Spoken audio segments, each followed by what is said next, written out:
अस्सलाम वालेकुम। आज की वीडियो में हम बात करने वाले हैं स्टडी इन न्यूजीलैंड के हवाले से।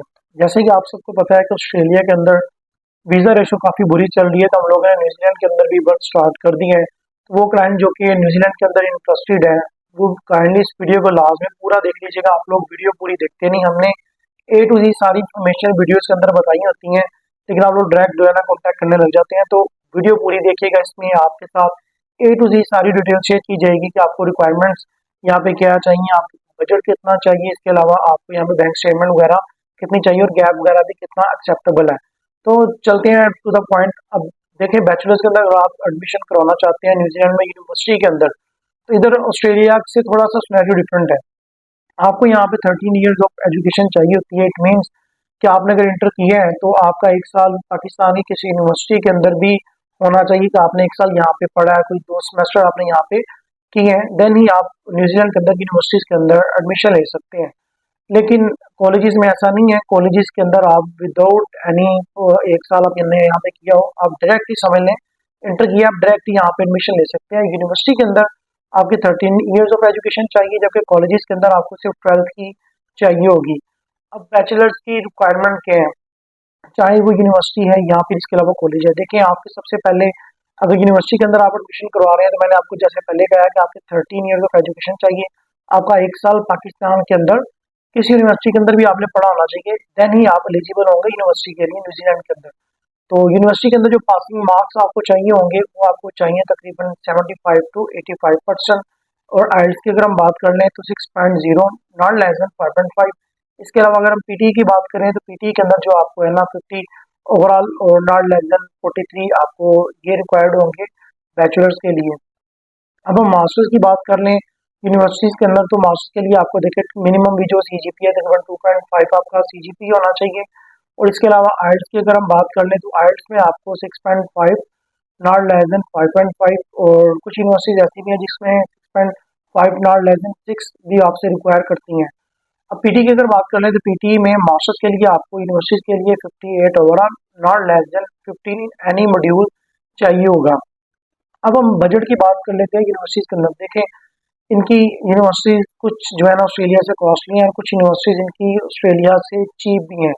यहाँ पे जो फीसिस हैं वो पर ईयर के हिसाब से होती हैं। अगर हम यूनिवर्सिटीज की फीसिस की बात कर लें तो जो बैचलर्स की फीसिस हैं वो तकरीबन आपको कॉस्ट करती हैं 40,000 टू लेके $50,000 पर ईयर के हिसाब से। ये बैचलर्स की बात कर रहा हूँ। अब मास्टर्स की अगर हम बात कर लें तो मास्टर्स की जो फीसिस हैं वो आपको कॉस्ट करती हैं यूनिवर्सिटीज के अंदर अराउंड अबाउट 13,000 टू लेके $45,000 पर ईयर। इसके अलावा अगर आप एमबीए मास्टर्स वगैरह में जा रहे हैं, बिजनेस मैनेजमेंट वगैरह के कोर्सेज में जा रहे हैं, तो उसमें जो आपकी फीसिस हैं वो 35,000 से लेके 50,000 तक, $50,000 पर ईयर तक जाती हैं। अब हम बात कर लेते हैं कॉलेज में फीसिस के हिसाब से। देखिए, कॉलेज में रिक्वायरमेंट की अगर बात कर लें पहले, इसमें हम बात करेंगे फीस प्लस इसकी पासिंग मार्क्स और आइल्स की। सबसे पहले तो हम इसकी जो है ना रिक्वायरमेंट की बात करते हैं, मार्क्स आपको कितने चाहिए और आइल्स कितना चाहिए। बैचलर्स में अगर आप कॉलेज में न्यूजीलैंड के अंदर एडमिशन करना चाहते हैं तो आपके मिनिमम जो पासिंग मार्क्स है 65% होने चाहिए। आइल्स आपका 6.5, नॉट लेस देन 5.5। इसके अलावा अगर आप डिप्लोमा में करवा रहे हैं तो आपके 5.5 overall, not less than 5 in any module होने चाहिए। तो यहाँ पे अगर हम बात कर लें बैचलर्स की कॉस्ट कितनी करती है, फीसिस कितनी होती है, तो कॉलेजेस के अंदर जो आपकी फीसिस पर ईयर के हिसाब से है वो तकरीबन आपको $20,000 से लेके $30,000 तक जाती हैं, जो कि यूनिवर्सिटीज़ की निस्बत काफ़ी कम है। तो सेम ऐसे ही मास्टर्स में अगर आप कॉलेज में एडमिशन करवाना चाहते हैं तो आपको 2.5 सीजीपीए और आपको जो है ना 6.5 ओवरऑल, नॉट लेस देन 5.5। इसके अलावा कॉलेज में भी same 6.5, not less than 6 any module ये रिक्वायरमेंट है। पीटी की अगर हम बात कर लें तो पीटी में आपको 58 ओवरऑल, नॉट लेस देन 50। तो यही सेम जो है ना रिक्वायरमेंट आपके, कुछ इवन के आपको इससे ज़्यादा भी रिक्वायर कर सकते हैं। ये यूनिवर्सिटी टू कॉलेज भी डिफरेंट वेरी करता है कि आपको इनकी रिक्वायरमेंट क्या है, पासिंग मार्क्स वगैरह क्या है। अब हमने ये सारी बातों कर ली रिक्वायरमेंट की, पासिंग मार्क्स की, आइल्स की, पीटी की, और इसके अलावा हमने फीसिस की भी बात कर ली। तो अब हम बात कर लेते हैं बैंक स्टेटमेंट की। देखिए, बैंक स्टेटमेंट न्यूजीलैंड के अंदर जो आपको चाहिए होती है वो तकरीबन चाहिए होती है 1 ईयर का। आपने लिविंग कॉस्ट शो करवाना है जो कि $25,000 पर ईयर के हिसाब से है। अगर हम पाकिस्तानी रुपीज़ की इसके को के अंदर इसको कन्वर्ट करें तो ये अराउंड 45 लाख बनता है जो आपने बैंक स्टेटमेंट दिखानी है।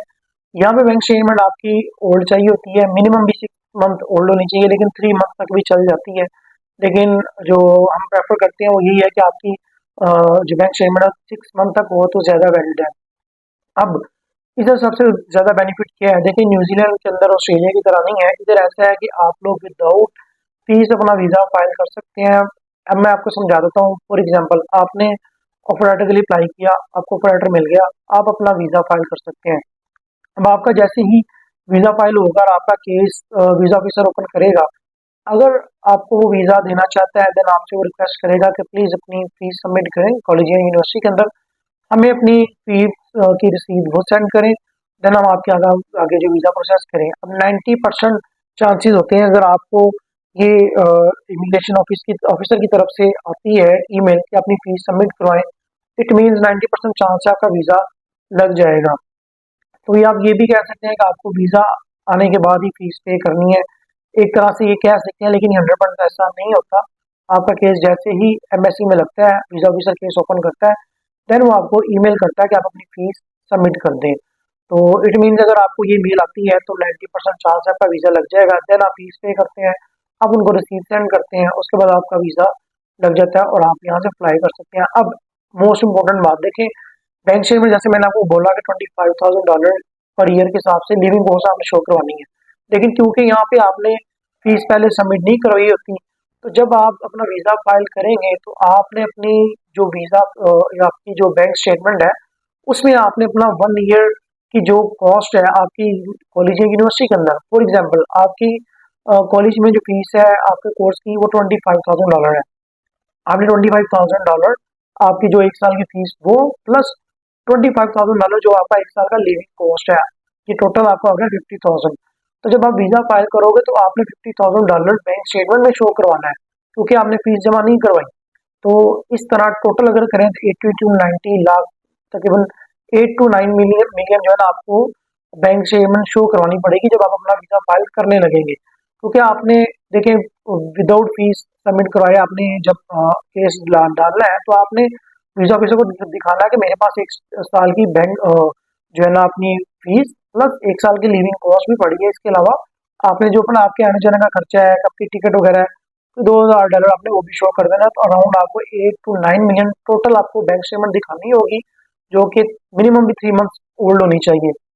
इसके अलावा अगर हम इसमें प्रूफ ऑफ फंड्स की भी बात करें तो देखिए पहले न्यूजीलैंड के अंदर इतनी सख्ती नहीं थी, लेकिन जैसे ही ऑस्ट्रेलिया के अंदर क्रैकडाउन शुरू हुआ, वीज़ा रेशियो की बुरी हुई, इन्होंने भी अब जो है ना प्रूफ ऑफ फंड्स मांगना शुरू कर दिए हैं। तो उसमें आप क्या दिखा सकते हैं, उसमें आपको अपनी इनकम दिखानी होगी कि आपके पास ये जो पैसा है कि आपकी मंथली इनकम सेम ऑस्ट्रेलिया में जैसे 8 to 9 लाख आपकी पर मंथ होनी चाहिए इनकम, आपने इनको ये शो करवाना है। इसमें आप इनको अपने एफडीआर डॉक्यूमेंट दिखा सकते हैं। अगर आपकी एग्रीकल्चर कोई प्रॉपर्टी है जिसके थ्रू आपको इनकम आ रही है तो आप वो भी इसको शो करवा सकते हो कि यहाँ से हमें पैसे आ रहे हैं और आगे जो 3 साल आगे वाली जो मेरी फीस है वो भी मैं इधर से ही पे करूँगा। तो होपफुली आप लोगों को काफ़ी ज़्यादा जो है ना आपकी क्लैरिफिकेशन इस वीडियो के थ्रू होगी। तो वो कारण जो कि न्यूजीलैंड के अंदर इंटरेस्टेड है अपना एडमिशन कराने के लिए, तो नीचे नंबर आ रहा होगा, नंबर पे कॉन्टैक्ट करके हमारे थ्रू अपना वीज़ा प्रोसेस करवा सकते हैं। इसके अलावा हम न्यूजीलैंड के अलावा ऑस्ट्रिया, साइप्रस और इसके अलावा रोमानिया में भी स्टार्ट करने लगे हैं।